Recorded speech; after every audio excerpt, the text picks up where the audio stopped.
They, through their money, which is massive, actually determine the curriculum in a medical school. It's weakened immune systems, their profit margin. How does Big Pharma get its money? By the population being sick. It's advertised every 10 minutes on television. There's a new drug or a drug, and it's put into their heads like, your life's not working right? This drug, look at the happy people. See, they've taken the drug and how happy they are.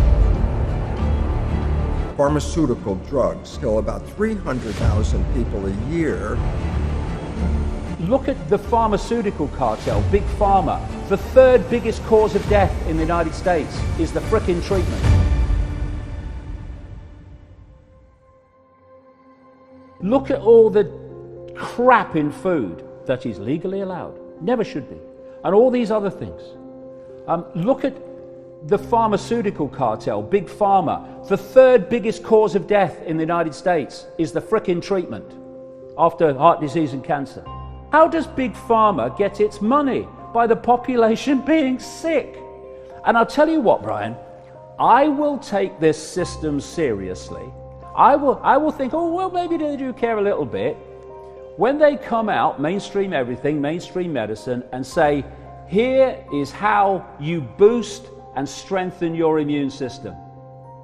Vitamin A, vitamin D3, vitamin C, something to boost the thyroid function, which produces vitamin A. Let's get the immune system going. What are they saying instead? Oh, weaken immune systems, that's why people are dying. Okay, so what are you telling them about how to boost their immune system? Well, they're not. Because, first of all, even on a purely financial level, in terms of Big Pharma, what would a strong immune system in the population in general do? Their profits would absolutely frickin' plummet. Because it's weakened immune systems, their profit margin. Some doctors who actually have sussed it are pointing out, that it's not the virus that's killing people. It's their immune system that's killing them. Every time a scientist has come up with a new idea, that scientist was always claimed as being weird or crazy or, way off track. My research was repeatable every day, and you could predict it. The point about that is in science, prediction means you understand something. If you can predict it before you do it, then you have some insight.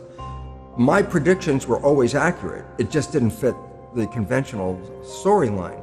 And it took about 20 years before science owned what I was talking about and gave it the name epigenetics. That's the new science. I'll tell you where the problem comes from. Not so much the scientists, but the pharmaceutical industry.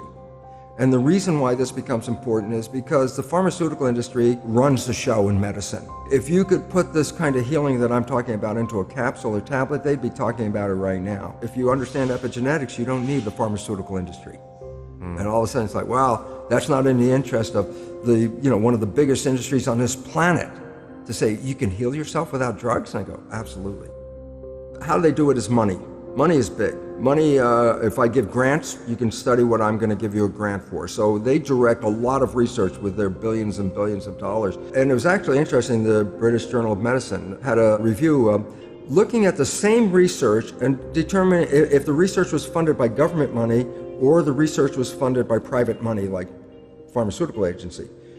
The results came out 4 to 5 times more in the favor of the private industry when they paid for it, as compared to when it was just government money without any special interest behind it. So right away there's a manipulation of the data. You go, well, you mean these guys are cheating? I go, well, they're selecting the data to fit. Why? Because if I'm getting a grant and I write back and I say, sorry, pharmaceutical, I checked all your stuff and it doesn't work, I'm not going to get another grant from you. So are the doctors lying? Well, they're not lying, but they pick data that supports their point, so they already have a conclusion before they even did the experiment. Okay, even in a double-blind study. Yeah, there's no such thing as a double-blind study. Okay, because people bring their own preconceptions to any study. Absolutely. And maybe even the pharmaceuticals are choosing which things to fund because they know they'll get the results. Absolutely, and one of the things they're trying to get rid of are people who respond to the placebo effect, because the placebo effect throws the data right off the chart. A simple fact is this, and people might be upset, but drugs like Prozac in laboratory tests are no better than a sugar pill. And that's how many billions of dollars a day on this planet are spent buying Prozac. Yes. Or statin drugs. Statin drugs help less than 3% of the people that take them. And in fact, they cause side effects that are dangerous in about 23%.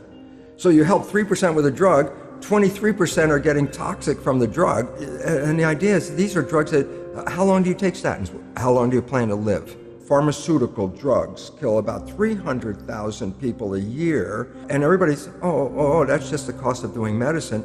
And yet they have a war on drugs, which kill less than 30,000 people a year. And all of a sudden you got a war because 30,000 people died. 300,000 people died. That's business as usual.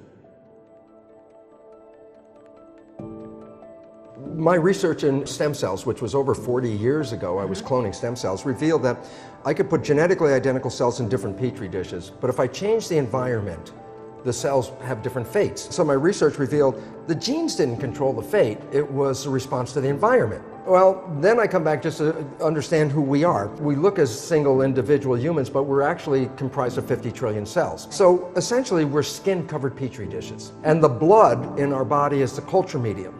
When I change the culture medium in my experiments, I change the fate of the cells. Well, it turns out the blood in our body controls the fate of the cells in our body, but the composition of the blood is controlled by the brain and the mind. So when we perceive love, for example, we release a lot of oxytocin, which stimulate growth, maintenance, and harmony. But in contrast, if I have a fear or a stress, I release cortisol and norepinephrine and histamine. Yeah. Well, this causes a protection response and shuts down the body and changes the behavior of the cells. How? My mind causes the brain to release the special chemicals which go into the blood, and the blood's the culture medium and controls the fate. So basically, as you have different thoughts, you release different chemistry, and therefore you have finite control. Through the mind, this is a number that's staggering, you can modify every gene in your body to create 30,000 variations from the same gene blueprint. What we can do every day is to start to recognize that what we perceive in the environment and what we think we see in the environment is actually what controls the genetic activity.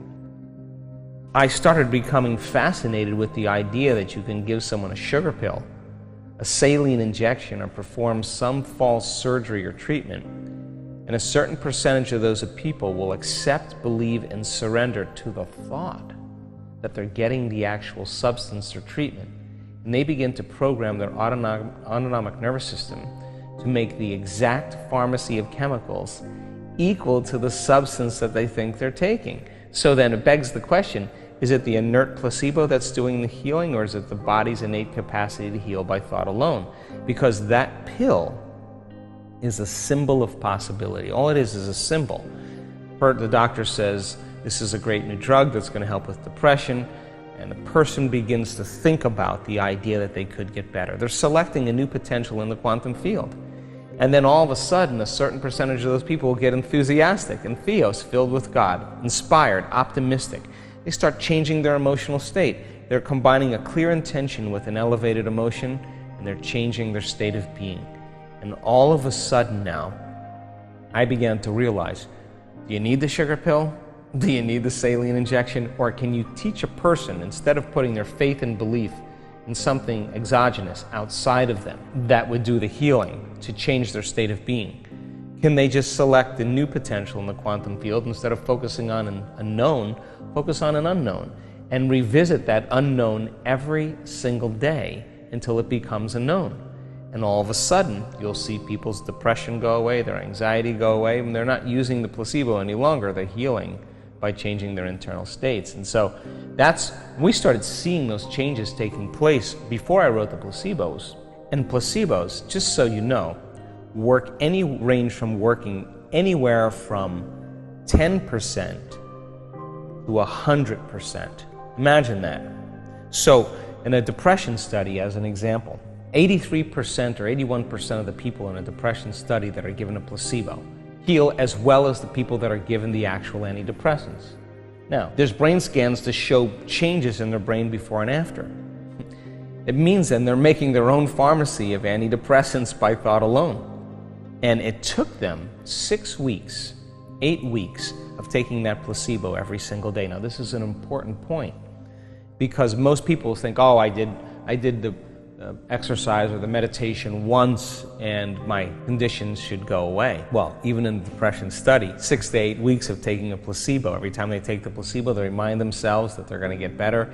They change their emotional state. Sooner or later, that becomes their new state of being. It may take people 6 to 8 weeks of doing the work every single day where they start noticing significant changes in their health.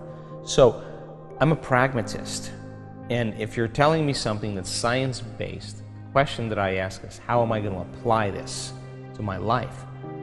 So as people begin to gather this information, I now know that every time we learn something new, we're making new connections in our brain. That's what learning is. If people can understand the understanding of the new sciences, quantum physics, neuroscience, neuroendocrinology, psychoneuroimmunology, the mind-body connection, epigenetics, all of those sciences point the finger at possibility. And if I can instruct them in a way that they begin to piece together the model, when I feel like we're at a certain point where the comprehension is right, if they can turn to the person next to them and explain it in the workshop. If they can't explain it, it's not wired in their brain. But if they can explain it, they're beginning to install the neurological hardware in their brain in preparation for an experience. So then if I can set up the conditions in the environment and give them the proper instruction and allow them to surrender enough into the present moment, a certain percentage of those people are going to get their behaviors to match their intentions. And when they do, they're going to experience something new. And the experience then is going to produce an emotion, and they're going to feel unlimited, and they're going to feel whole, they're going to feel invincible. The moment they feel that emotion, now they're teaching their body chemically to understand what their mind is intellectually understood. Now they're embodying the truth of that philosophy by initiating it, which means if you've done it once, be able to do it again. If you can repeat the experience over and over again, you'll begin to neurochemically condition your mind and body to begin to work as one. When you've done something so many times that your body now knows how to do it as well as your mind, now you're mastering that philosophy, and now you're in a new state of being. So we have to go from philosopher to initiate to master, from thinking to doing to being.